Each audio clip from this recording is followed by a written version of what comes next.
Hey there everybody, do you like fighting games? Do you like board games? I know you do! Well then, if everything I just said excites you, look no further to Dragon Ball Z Budokai 2.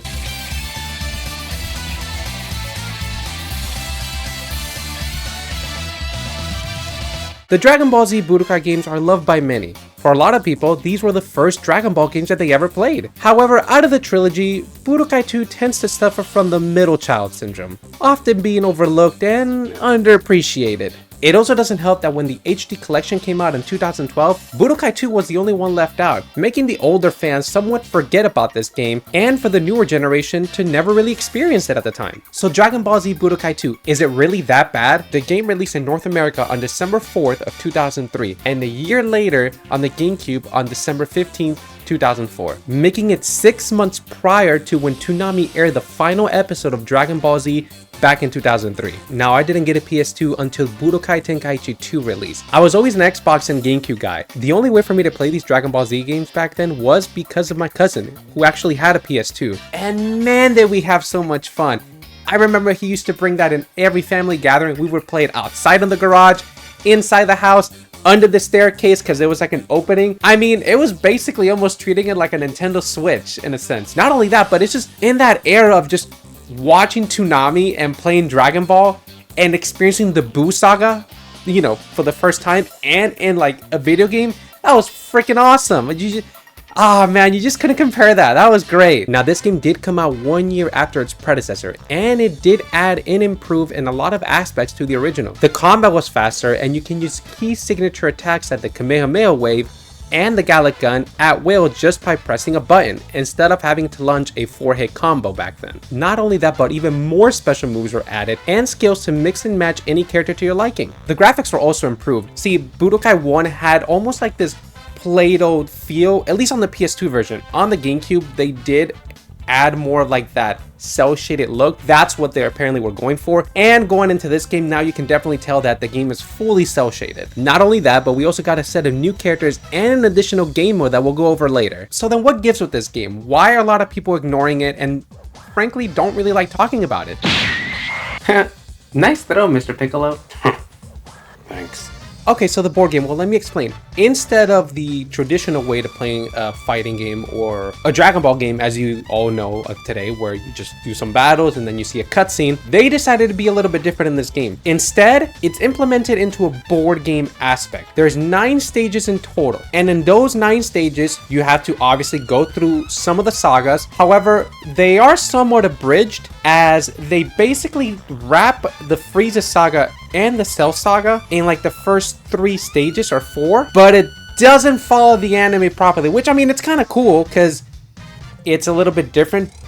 It's also a little weird. It mostly focuses on the Majin Buu saga, which for me, in my opinion, is my favorite one. I know it's not the best written one for a lot of people, but I don't know, I am a big sucker for Super Saiyan 3. Majin Vegeta is my favorite iteration of Vegeta ever. And come on, how can you not love the fusions, Gotenks, Super Buu, all his absorptions, and not only that, but the GOAT, Vegito. So then how does it play? Well, like I said, it's a board game. You control Goku, which he's the only one that has a full-fledged 3D character model. You sometimes get to pick either 1 or 2 extra characters, so it can be either Vegeta, Tien. It's very random. I mean, you can even pick a dope Gohan from the beginning when fighting Radix. Again, the story continuity here really doesn't matter. Now in the board game, you can only move 1 space at a time. There's Dende spots where when you land in there, you can heal yourself and you get like an extra block of health. The enemies can also do that, which can be quite frustrating because sometimes they tend to camp on them. You also have the Mr. Popo spots where it can teleport you to different sections of the map. There are also capsules that can unlock new movesets, Zennies around the level,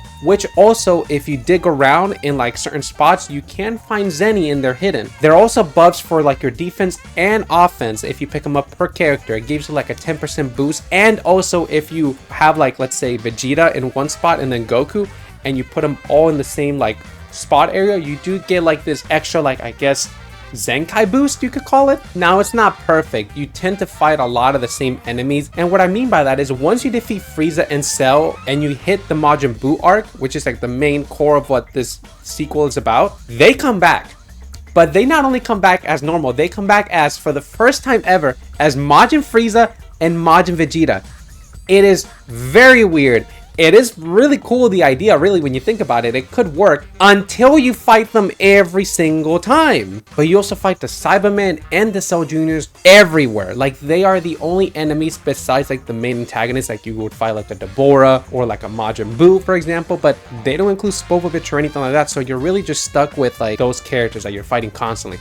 You beat them, they lose the Majin symbol, and yet they are still there trying to just ruin your day. But see, here's the thing. I think what really makes this game shine, and it's a shame that a lot of people don't really like it that much apparently, is the co-op multiplayer aspect of it. What I mean by that is, like, remember, you have Goku, and then you can pick 2 extra characters. I would always, with my cousins and other friends, just pick each character and we will roam through the sections and take turns. I feel like this would be incorporated into a game possibly in the future. I think that would be pretty awesome. Maybe like in a mini game of some sorts, but it's a cool way to just go through the story. It's not executed the best, but it's really not that bad.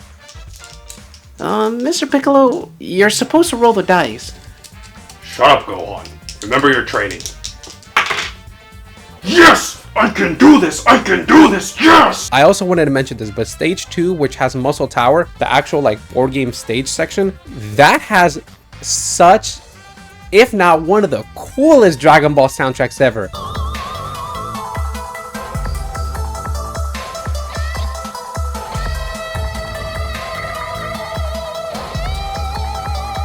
Like, holy crap, it's a shame that you don't listen to it ever, like, in the game, except in that section. Now, not only that you get to fight these characters, but you also have to collect the Dragon Balls. I mean, it is a Dragon Ball game, and it would be kind of weird that you don't collect the orbs at all. They are spread out throughout the courses, and I think it's neat that if you miss one, sometimes 2 or 3 will appear in another stage, so it's really hard to kind of miss all the Dragon Balls. But of course, I'm not going to forget to mention the one character, the one boss fight in the Dragon Ball game that has ruined a lot of us and made us rage.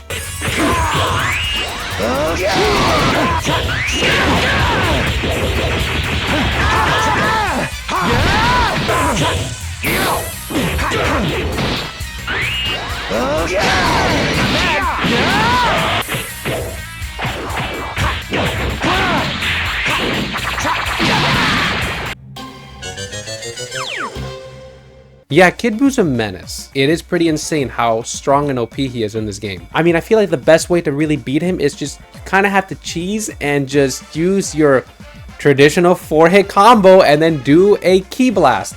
Or if you have Dr. Gero's like hard fires and then you put the vaccine in your character, you can have Kid Buu's health deplete slowly while yours stays the same. You just have to kind of watch out for his attacks, because I tell you what, once he gets a hold of you, you're gonna feel love. Tough love. Now, when it comes to unlocking the characters, I wouldn't say it's that bad. The only thing, it is kind of tedious. You have to run through the story multiple times because you have to obviously beat a character with a certain character to unlock that certain character. Now, once you beat Kid Buu and you have all the Dragon Balls collected, you do summon Shenron and he gives you a set of 3 wishes. Obviously, the best one to pick is Babidi Spaceship, as that's a new game mode that they included in this game and is the only way to unlock Majin Buu, Super Buu, and Kid Buu, and all of their movesets. Now, the mode is kind of interesting at first. There are 4 stages, and in those 4 stages, there are certain challenges that you can do. Now, in Babidi Spaceship, to unlock these characters and the movesets, you have to have a certain amount of Kili. Stage 1, you have to pick a character to fight and an opponent. The goal in here is that you basically have to fight this opponent that has 1 health bar. Once you beat him, Babidi revives him, and it's basically kind of like a survival to see how long you last, because their health bar or the enemy comes back every time, but you stay the same. The more you knock him out, the more Kilis you get. Now, stage 2 is more of a survival. Instead of being offensive, you now have to be defensive. So you have to survive as long as possible, and the more you do, the more Kilis you get. Then stage 3 is basically seeing how many hits you land. And then lastly, stage 4, which I feel like it's the easiest and not as stressful, is the key deflecting one. I personally like this one the most, but I won't lie. Doing this at first, it is fun, but it can be very grindy and it tends to get very, very boring. Remember, Gohan. Concentrate. I'm trying, Mr. Piccolo. Use both sticks. One of the game modes that falls rather short, but it's at least somewhat cool just to like experience for the first time, is the training mode. It doesn't go in depth at all. It's really basic, but it has you as Goten and you go through training with Goku, Piccolo, Tien, and so on. Versus mode, well, it's versus mode. You pick a character, you fight it with a computer, and it's there. It's cool. The stages are okay. I did find that Budokai 1 had a better variety, but again, that's just my opinion. The World Tournament also makes a return, and it's nice. Nothing to complain about that. The item shop, however, this is interesting. Only on the PS2 version, there is a glitch. If you hold down the L1 and L2 buttons while going in and out of the shop, you unlock everything. Now, this was patched on the GameCube version, which released a year later. If you don't want to grind too much on it, it does become pretty handy. Now, this being in the Majin Buu saga, this did include fusions, and not only just Gotenks and Vegito, but they added what if fusions. This early on in like the era of Dragon Ball, you had a fusion of Goku, or Gokul, if whatever you want to call it. At this point, it's all or nothing. Hercule, Pat! Get down here! What was that? You mean like this? Oh, man! Oh no!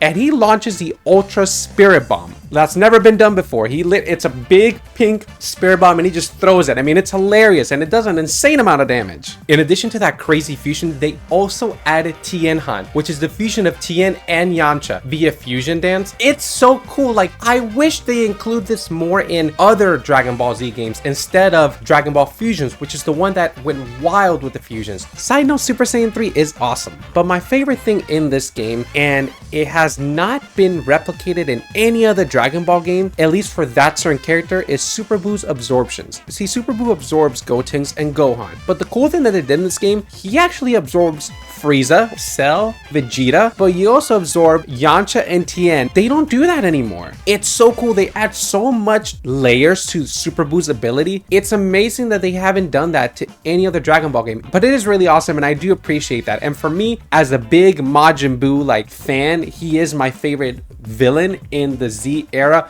at least when I was a kid. As I've grown older, I've tend to appreciate a certain craftsmanship of a certain villain. So the big thing is, does Dragon Ball Z Budokai 2 really deserve the hate? I don't really think so. I mean, this game is not perfect by any means, but I will commend it for doing something different very early on in the Dragon Ball gaming franchise, especially for the PS2 era, which is where it really kickstarted like the popularity in the gaming aspect on it. I would really classify this game more as a party game. The board game is there, you get to play multiple characters and you get to choose which characters you want to fight, and you can give the controller to somebody there, and I feel like it will be a really fun time. And the tournament mode is the same thing, where you can just enjoy and just fight other people off. I think that's what this game is really about. It's just having that fun couch co-op experience in a fighting game instead of just being the similar, 2v2 thing that they do. But then again, I don't know, I love my board games.